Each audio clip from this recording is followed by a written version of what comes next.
गांव की चाउमीन। गांव में चाउमीन का चलन अभी अच्छे से नहीं आया था, लेकिन सुरेश शहर से चाउमीन बनाना सीखकर गांव में ठेला लगाता है। अरे ये केचुआ है क्या भैया? कैसे खाया जाता है? अरे नहीं नहीं, ये चाउमीन है। चाउमीन शहर में खाया जाता है। कितने की दे रहे हो सुरेश? 10 रुपए की प्लेट भरकर। तभी वहां शहर से पढ़ा एक लड़का आता है। जरा एक प्लेट चाउमीन तो देना। सुरेश उसे चाउमीन देता है। उसे चाउमीन खाता देख गांव वाले भी उससे चाउमीन ले लेते हैं और खाने लगते हैं। अरे वाह सुरेश भैया, कमाल की बनाए हो। 2 प्लेट मेरे बच्चों के लिए भी पैक कर दो। बस फिर क्या था, सुरेश का ठेला लगता है और चाउमीन खरीदने वालों की लाइन लग जाती है। तभी वहां से गांव का साहूकार होकर गुजरता है। और ये क्या भीड़ लगी है? लगता है झगड़ा हो गया है गांव में। चलूं मैं अभी तो मजे ले लूं। अरे कहाँ है, इतनी भीड़ लगी है यहाँ? लड़ाई हो गई है क्या? अरे साहूकार साहब, ना ना ना, कोई लड़ाई ना हुई है। ये तो सुरेश की दुकान है चाउमीन की। हम लोग चाउमीन खाने आए हैं, आप भी खाइए ना। साहूकार चाउमीन खाता है और सुरेश की तरफ देखता है, जो सारे दिन के पैसे गिन रहा होता है। अरे सुरेश, क्या लागत है इस काम की? अरे साहूकार जी, आप अब आए हैं तो ये पूरे 10,000 रुपए ले जाइए, जो पिछले साल शहर जाने से पहले आपसे लिए थे ना। लागत तो क्या कहे, जो आपने दिया था उसी में सीखा भी है और दुकान भी खोल ली। अरे पैसे इतने जल्दी क्या जरूरत थी? कैसे जरूरत नहीं थी साहूकार जी, इतना मोटा ब्याज कहाँ से भरते। साहूकार को अब सुरेश की दुकान को हड़पने की लालच आ जाती है।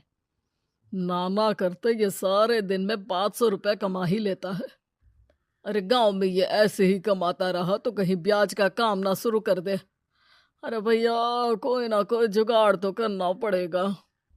अब साहूकार घर आ जाता है और अपनी बीवी को सारी बात बताता है। हाँ जी, ये तो मैंने भी सुना है कि सुरेश के हाथ की चाउमीन नहीं खाई तो कुछ नहीं खाया। अरे हाँ हाँ, सही ही कहते हैं। मैं अभी खा कर ही आ रहा हूँ। अरे भाग्यवान है, कितना अच्छा हो ना अगर वो पैसा हम लोगों को मिल जाए। क्यों? हैं? हाँ, वो तो है, लेकिन कैसे? हम लोगों को तो चाउमीन बनाना आता ही नहीं है। साहूकार और उसकी बीवी अब रोज चुपके से सुरेश के घर जाते हैं और खिड़की से उसे चाउमीन बनाते देखते। अब क्या था, दोनों को चाउमीन बनाना आ जाता है। फिर एक रोज, और सुरेंद्र, तुझे साहूकारनी ने बुलाया था। बोल रही थी कि बेटे के जन्मदिन में 10 किलो चाउमीन का ऑर्डर देना है। बना दोगे ना? अरे हाँ हाँ साहूकार जी, मैं जरूर बना दूंगा। कब देना है घर में 10 किलो चाउमीन? अरे वो तो तू घर आकर बता कर लेना, मैं नहीं बता पाऊंगा। ठीक है, शाम को काम निपटा कर आ जाता हूँ। सुरेश साहूकार के घर जाता है, लेकिन वहां मियाँ बीवी मिलकर उसे बंधक बना लेते हैं। अरे मुझे क्यों बांध रखा है? मुझे छोड़ दो। आज से तेरा ठेला मैं लगाऊंगा और बहुत सारे पैसे कमाऊंगा। साहूकार एक आदमी को सुरेश की निगरानी में लगा देता है और वहां से चला जाता है। अगले दिन, अरे साहूकार जी, आप कब से चाउमीन बेचने लगे और अपना ये सुरेश कहाँ गया? और वो तो शहर गया है। उसका कोई काम निकल आया था। बोल रहा था कि जब तक वो ना आए तब तक मैं ही उसके ठेले का काम कर दूं। पैसे भी तो बहुत उधार ले रखे थे उसने। लगता है कर्जा भरने के डर से भाग गया है। अरे पर वो तो बोल रहा था कि उसने सारा कर्जा उतार दिया है, और वो क्यों भागेगा? इतना तो कमा रहा था। अरे मुझे क्या पता। अरे चाउमीन खाना है तो बोलो, नहीं तो भागो यहाँ से। अरे हाँ हाँ, दे दो दे दो। अब तो चाउमीन खाना पूरे गांव के लोगों के लिए आदत ही बन गया है। ना खाओ तो नींद ना आए। हाँ हाँ, तो लो और निकालो 50 रुपए। 50 रुपए क्यों? सुरेंद्र तो 10 रुपए में देता था। अरे वो पागल था, मैं थोड़ी ना हूँ। गांव वाले, जिनको चाउमीन की लत लग गई थी, वो करते भी क्या? दे दो और ये लो 50 रुपए। लेकिन फिर साहूकार उन लोगों को प्लेट में थोड़ी सी चाउमीन रख देता है। अरे ये क्या, पैसे 5 गुना ज्यादा और चाउमीन बस इतनी सी। अरे साहूकार साहब, भगवान से तो डरो। बस फिर क्या था, साहूकार की मन मर्जी चलने लग जाती है और गांव वाले करते भी क्या। एक रोज मुझे तो लगता है कि सुरेश को साहूकार ने मार डाला होगा, क्योंकि उसका काम इतना अच्छा चल रहा था, फिर वो क्यों जाता, और वो भी साहूकार के हवाले दुकान करके। ना बाबा ना। अगले रोज भाग्यवान, देखो तो जरा, इस सुरेश भी ना कितना पागल था। जिस काम से वो ज्यादा पैसे बना सकता था, उससे इतने कम पैसे छाप रहा था। 50 रुपए प्लेट में भी गांव वाले खूब खा रहे हैं चाउमीन। हाँ जी, और जितने में वो लोगों को 10 प्लेट खिलाता था भर भर कर हम लोग उतने में 20 प्लेट बना रहे हैं। क्यों जी?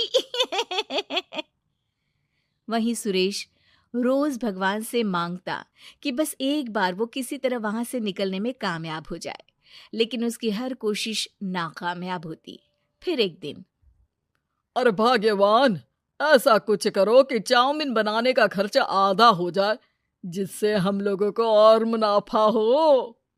ना जी, मुझे तो कोई तरकीब ना सूझ रही। अरे सुनो, एक काम करते हैं, चाउमीन बनाने में जो सब्जी लगती है वो मंडी में लेने तुम देर रात चली जाना।